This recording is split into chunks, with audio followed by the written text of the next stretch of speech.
Queen has been handed a series of warnings about the future of her realms after being removed as the head of state of Barbados last year. Jamaica signalled its intention to seek independence as well, and royal family members visiting Belize and other Caribbean nations experienced a tense welcome during their most recent visits.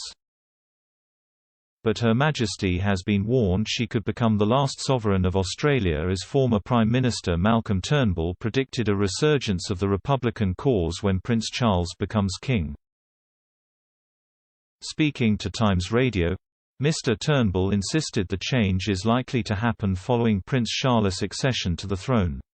But he suggested he is expecting the change to an elected head of state to happen in his lifetime.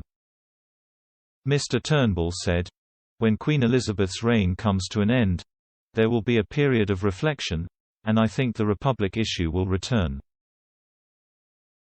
The Australian politician, who once served as the chairman of the Australian Republican movement, insisted support for the Republican system has nothing to do with the Prince of Wales himself. He said the issue was not a matter of Prince Charles being a good man or a good king, but rather about Australians' views about the future of their country. Mr. Turnbull added, "It's really about whether we want an Australian in that office." The question of Australia's future re-emerged following the election of new Prime Minister Anthony Albanese in June. Mr. Albanese is himself an avowed Republican and established a newly created Minister for the Republic shortly after taking office. The role is intended to help with the potential transition from a constitutional monarchy to a republic in the event of a referendum in favor of the change.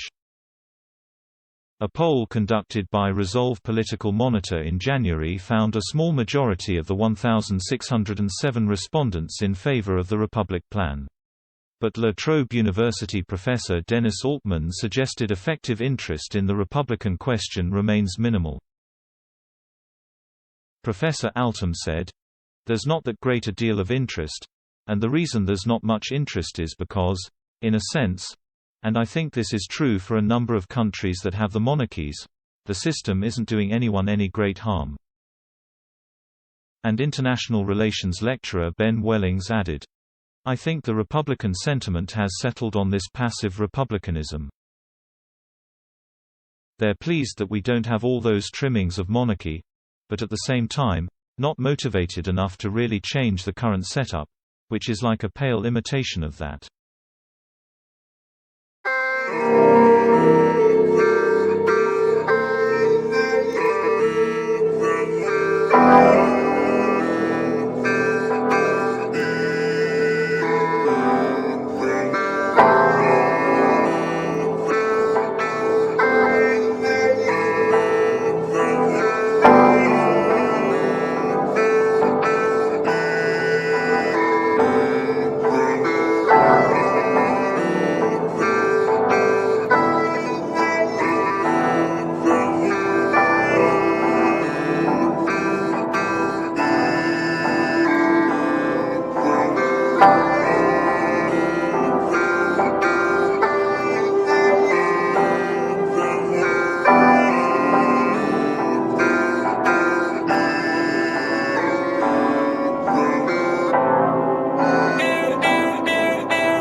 Step